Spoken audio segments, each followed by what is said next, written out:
Hi, beautiful being. Oneness evolving. Lovely to see you standing here in my backyard. And look, I'll turn the camera around and show you. Spring is happening here, right on time. We've got lots of daffodils. And a building site next door, and it's noisy. This is the newcomer on the block. This one is called Hara, after a place a little bit up the island from here. And this teeny tiny one is called Bobby Soxer, and that's just an antique. And I really like these antique double ones. They're just beautiful. So I'm enjoying those. Oh my god, there's a dandelion. Let's enjoy the dandelion. I will dig it out. They are just too invasive to allow them to flower, but aren't they pretty? And there are flowers on the trees. And I'm out here, not yet talking about what I've been doing all day, for God of me, because I've got to wait for this live to settle in. And the garden's pretty, and even though there's water blasting happening next door and it's noisy and there's thumpy things outside, I've got stuff to show you. So look at this. Wee little violas. They're not primroses. They're not pansies, they're violas, but aren't they pretty? And this is the much maligned onion weed, and it is a weed and it's very invasive, but you can eat those flowers and they taste really good in a salad. So and up here, I'll see if I can get closer without the Wi-Fi fading out. You shouldn't miss the little gentlemen. Aren't they gorgeous, bobbing in the sunshine and the wind? And back here, the magnolia is fabulous. The Wi-Fi will probably fritz out here, but I'm going to get as close as I can because it's lovely and this tree is just being beautiful. And then up here we have the New Zealand native kowhai, and it is covered in blossom. And I'm surprised it's not covered with tui, because tui like to eat the nectar that's in the flowers. And it's a beautiful day, but they must be feeding somewhere else. Obviously there's quite a few of these trees around the place now. So this is the back garden, and this is me, and I'm going to go inside now and tell you what the 0 Point Field and I have been doing this morning. It's been a little bit disrupted. I've had some things I've had to deal with, so I had a bit less time than I normally do. Still enough to write something good. At least I think it's good. And if I'm writing it, I better think it's good. So let's go in and I will tell you. We've been writing, we're getting close to completing this whole piece about heart coherence. And you may say, why has heart coherence got anything to do with being confused and being able to know what to do? Well, there's everything to do with it, because when your heart is coherent, you can actually use it as a compass. If your heart is not coherent, you can't. And the thing about your heart is that it's a compass that works not by you knowing things or being able to figure stuff out. It works differently. The heart accesses information that we can't get hold of using our thinking, analytical brain.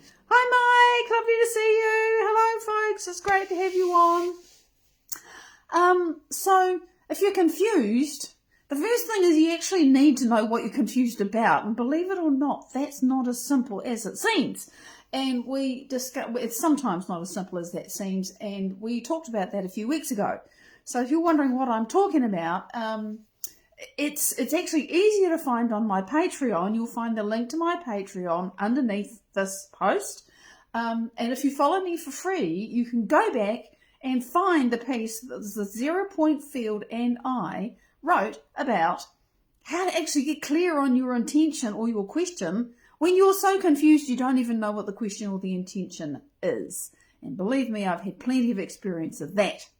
So we wrote about that together, 0 Point Field and I, and then we've been working to explain simply and give examples and exercises and things you can practically use for how to make your heart coherent, because The human has 3 compasses, and most humans only use one. They use the compass in their brain to go, I should do this or I should do that or whatever. But actually, you've got a really good compass in your heart, and you've also got another compass in your gut. And the human navigates life more easily when these 3 are working together. And most humans are going through life with only 1 out of 3 working. And it's no wonder we get confused. So that's what we're talking about. So we've talked about a little bit about what heart coherence is. I mean, there's people that have been studying it for many, many years, and that's not what I'm talking about. But we've explained some of the basics of heart coherence, and we've talked about how to do it. So again, you will find all of that available, because this is what we do, is we explain things, and all of this is available to all free followers, all free members on Patreon, and you can listen to how that actually works, because what we write about is based in science, because for me, oneness, it kind of doesn't work if it's not. So we've done all of that, and last week, the piece we wrote was actually about what can happen when you do start to make your heart more coherent. And the problem and it can be a problem if you don't understand it, don't know what's going on, is that if you've been buzzing around through the world like everybody, and you've only been using the compass in your brain, and you decide you want to use the compass in your heart to navigate your life, but your heart's been incoherent, and then you learn how to make your heart more coherent, because a coherent heart can guide you. It becomes a compass. But when you start to do that, what happens is that things that about you change. You actually tend to start to dislike some things that you used to like, and you start to like some things that you didn't like before. And I mean, you change, right? And then you go back into things that you used to enjoy or that made sense to you, and suddenly they don't. And you think, what the hell's going on? It's because you've changed. And so this is a thing that, and again, that was last week. So if you're interested in that, it's on my Patreon for free. Just follow for free and you can hear it, because every week I read what we've written, and that goes up on Patreon and you can hear it for free. So that was last week. This week, I actually thought for a minute that, oh my goodness, are we actually finished with heart coherence? And the answer was no, we are not. Despite the disruption, because there has been a bit of a disrupted morning, so I had less time, we are not done with heart coherence, because what I realised was we had written about and said, okay, when you get coherent, things that are less coherent than you are naturally going to fall away. And it's all about whether we match with things and people and places and experiences as to whether they stay in our lives or not. You know, you've heard the law of attraction, people talking about that, and I mean, it's far more fundamental than that. Birds of a feather flock together. So if you are operating at a certain level of incoherence, you will feel most comfortable with other people who are operating at that similar level of incoherence. If you then do something radical like make your heart coherent, that's quite a change. You're not going to be the same kind of bird anymore. And what happens is you end up leaving the flock. So we talked about that last week. And some of the flock, by the way, might decide to come with you. They just kind of have to decide if they want to stay with what they've been doing, or they want to do something else and be with you. You know, do I want to be this kind of thing over here or that kind of thing over there? It is actually that simple. So, you know, you could say the leopard changes its spots and then becomes a tiger, and you have to decide, the other people in that group or whatever it is have to decide if they want to stay and be a leopard or be a tiger now. It is actually that simple. So when you make your heart coherent, that will happen. I can't say it's not going to happen, because it does sooner or later. But if you stop right there, you think, oh great, okay, so I'm going to make my heart coherent, and all these things that I've had in my life for a long time, some of them are going to go away. Do I really want that? And so there's more to it than that. That's the whole point. Yeah, you're going to lose some things that are incoherent. Point being, they're incoherent. Incoherence isn't actually good, you know. It doesn't actually feel good. It's just, it is normal to us, so we're used to it. So we just keep doing it. But when you start to make your heart coherent, even if you just do that, you're going to notice changes in your life. You might get a bit happier, and you might have some things land out of nowhere that you don't understand why that just happened, or why did that thing that looked like it was going to be complete crud turn out to be okay. And it's kind of hard because you can't say, well, it's A, B, C, it's that. But what happens when your heart's coherent is that the rest of your life gets more coherent too. But sometimes there are people and things that don't want to be more coherent, and those ones will go away. That's just how it is. However, when they do go away, and sometimes we have to really make a big choice to let them go away, because the alternative is that we go back to being incoherent, we have to choose too. If you do let them go, that makes a space for something new. And the thing about a coherent heart is that it doesn't just automatically push incoherent things away from you. It also automatically pulls more coherent things toward you. And as you start working with your heart regularly, day by day, because it's not a take a pill and it's done thing. You actually have to do something regularly and develop a skill. But if you do that, then you start to develop a working relationship with your heart, and you start to get to know how it communicates with you. And over time, and now I'm talking about my experience here, you sort of notice that things turn out okay more often than they used to, and the things seem to work out all right, and you start to realize, oh, that general flow that's starting to happen in my life has got something to do with the change that I made in me, even though I can't say exactly, A plus B equals C. I'm changing, I'm becoming more coherent, and so my life is becoming more coherent. And what happens is, and it took me years because I'm slow that way, is you start to begin to trust it. You start to trust your heart to tell you things. And you even eventually start to trust yourself that you can hear your heart. It's two separate things. You start to trust your heart, and then you start to trust that you can hear your heart. Hear, feel, sense, see, whatever it is, you can get that information that you don't really, it's not coming from your brain, but you feel it in your body and in your heart. You feel things and you think, I just know that's the right thing to do, or I just know that's the wrong thing to do. You just know stuff, and you can't explain why, but it's coming to you from your heart compass. That is the benefit. That's what you get for letting go of the incoherence and becoming more coherent. So, that's why you should bother. And what happens is, as you develop this working relationship with your heart, you get to the place, and I'm making it sound like this takes time, and it does. But, some people are not really slow learners like me. Some people can just go into heart coherence really easily. And just giving them this is how you do it blow by blow, which is what we wrote about this week, they can do it and they can get the guidance. So don't assume that you're such a slow learner as I was. Because I can do this now, but it's taken me a while to practice it. Everything is a skill, and if you practice it, you will get better at it. Okay? So, this is what the 0 Point Field and I wrote about today, is how do you ask your heart for guidance? How do you? Well, the first thing is you actually have to know what your question is.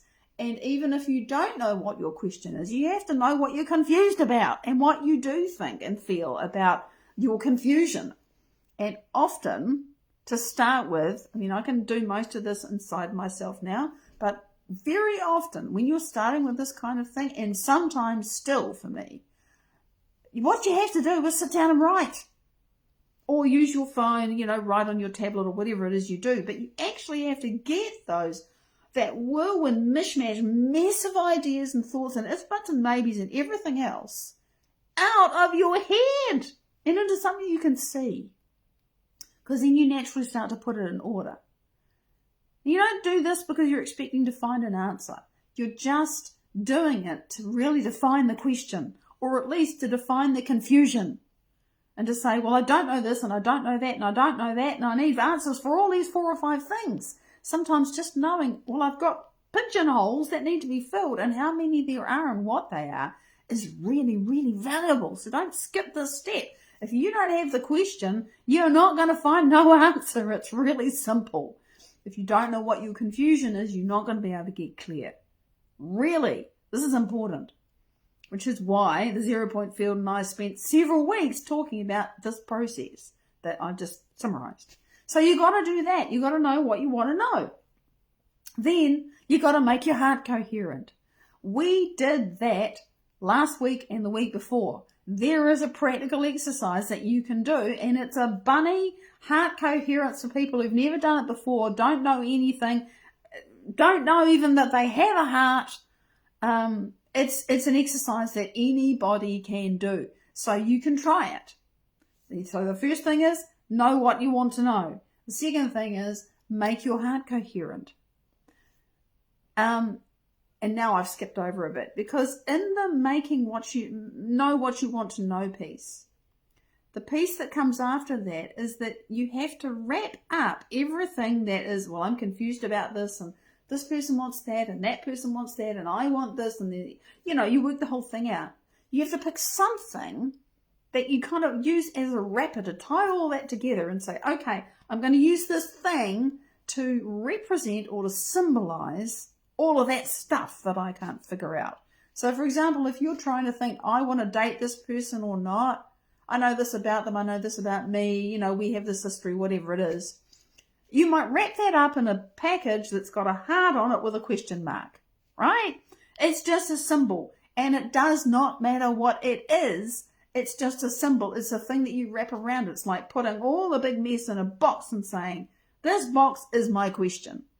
So if you're trying to decide whether you're going to move from one place to another, you might simply have a little mental picture of, or even just the name of the place with a question mark on the end. Am I going uptown? Uptown, question mark. It doesn't matter. The point is, it's something that you wrap around that whole thing that you just spent the time figuring out. And yeah, this will take some time. You're confused. You've already spent time trying to figure it out. Do it this way. You might actually get an answer you can use. So, get clear about what you don't know and what you want to know. Put a wrapper around it. Make your heart coherent. You can find out how to do that on Patreon. Then, when you are in your heart, and you're in your heart because your body is calmed down, your mind has slowed down, and there's a calmness and a quietness about you. And if you have been able to generate a feeling of gratitude or appreciation or love or kindness, any of those coherent feelings that actually come from your heart, you can't have them without a coherent heart, then you start to feel better. Your mind becomes clear. Your heart is coherent because it feels good. Now your heart is coherent. At that point, you can take this little package that's represented by whatever it was you chose to use for that and just gently imagine it floating into your heart. You place it there. As soon as you do that, and I mean immediately, your body and your heart will have a response. And your job then is to pay the closest attention that you can to your heart and your body in terms of how they feel. If you have any pictures that flash into your mind, may float, may flash. If you have anything that just comes to you, and you have to pass no judgment on it. Because your body and your heart are not going to communicate to you with words. I mean, some people, they might. But with most people, you're going to get feelings. And most of us, first of all, we don't pay attention to our feelings because we just think it's all up here. I should know in my mind. But your body, it doesn't use words and, all of that stuff that we're used to using to communicate with us, to tell us what to do. It uses feelings. And then here we are as humans saying, well, these feelings are good and these feelings are bad and I shouldn't have those, and I've been told that feeling is really off the chart. They're just feelings. Catherine, it's lovely to see you. Hey! Feelings are just feelings. They're neither good nor bad. And if you pay attention, you don't have to do anything about them, but just pay attention. Your body, your heart is giving you information. Just notice it. And as you're holding this little package which represents the thing you're confused about in your coherent heart, you're going to have a feeling, or 50, and it might be immediate. You think, oh my God, I really do not want to do this. This feels really, really wrong. And you won't be able to rationalize it in here, and that's okay. And you may even think, oh God, this feels really wrong. I don't want to know. I really, really, really, really, really want to do it. You are still free to do it. But you will find out down the track that you should have listened to your heart. Guaranteed. Your heart knows things you don't. It's got access to more information than what's in here. And you can do that and you'll have the experience. And everybody does it at least once or twice. You will get this information. And it's feelings. Because, as Dr. Joe Dispenza says, thoughts are the language of the brain. Feelings are the language of the body. Most humans are trained not to listen to their feelings. And even if they listen to their feelings, they don't know how to interpret them. Just because you have a feeling doesn't necessarily mean that it's something you should act on. It's just a feeling. And so you can observe, and if you can keep breathing in and out of your heart, which is what you do to make your heart coherent, you can notice, and your mind will probably start to slowly and gently sift through all of the little pieces and parts that are inside that box, that wrapper that you're holding in your heart as your question. As long as it's slow and quiet while you're doing that, that's fine.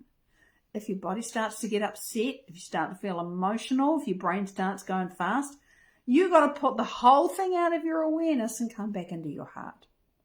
Because remember, you will only get incoherent, static, if you're asking the question when your heart and your heart is incoherent. Nothing useful will come to you until your heart is coherent. And if you lose coherence, you have to push the thing away and focus on heart and get back into coherence, and then the information can flow. This is literally the how-to. This is what I do. Now, I do it fast now because I kind of learned how to do this.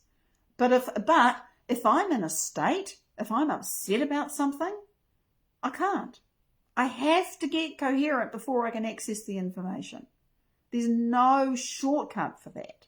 And so the skill is being able to get yourself out of the pickle, get coherent, and then the information will flow. And it's really clear, and sometimes you do not like it. But you learn to trust it. You learn to trust yourself to know. And you also, I've learned that. And I have learned to do this and to keep my brain on. And, I've got the most analytical mind, and I will feel my heart, and I will question it and ask. And, it's like a jigsaw puzzle. I'm turning pieces around, and I probably overthink it a lot. But I do listen to my heart, and I weigh things up, and I put it together. And I know what's right for me when it rests, ease, there's an ease and there's a peace, and I know it. I just know this is right. This is right for me. And I can't argue with myself even when I want to. And then I know that I'm following my heart compass. Now there's another compass after this, and it's the one in your gut. And that one is even more powerful, but it can't do its job until this one is working well, until this one is coherent. This one drives everything else working, so that's why we do heart coherence first. So we are nearly at the point of talking about the gut, I think. I don't know. I don't know which way the 0-point field will take it next time. I haven't got a clue. I never do. It's okay, what are we doing next week? What are we doing this week? But this is how. This is literally a how. And it's just a skill. And anybody can learn it, but you've got to understand it is a skill. It's just like learning to play a musical instrument or shoot hoops or dance or paint or anything. But this is how you go from being confused to accessing the information you need. It is there. It is right there. It's just waiting for you to connect with it. So that's what we're doing on God of Me. And if you want to hear me read what the 0 Point Field and I were writing about this week, which is literally, this is how you do it. And if you'd like to follow along, because this will turn into a practical thing. I don't know if it'll be a guided meditation or what. I don't know. But this is a process. And so if you want to follow the process, just follow me for free on Patreon. You will only get, I think, 3 emails a week. And you can always delete them because 2 of them will be relevant to you and 1 of them is for paid people. And you can hear me read what we wrote today and you can follow along and you can try it and you can look up the other bits that come before this so you can know more about how to do it and how it works. And then you can stop being confused and be more God of you, which is the whole point. So, if you are still here with me now, thank you for watching. Thank you for sharing. Thank you for following along and participating. I look forward to seeing you on my Patreon. Thank you so much for your time, your attention. I'll be back next week with more. And we'll all be excited to see what it is then. Me as much as you. Until then, much love.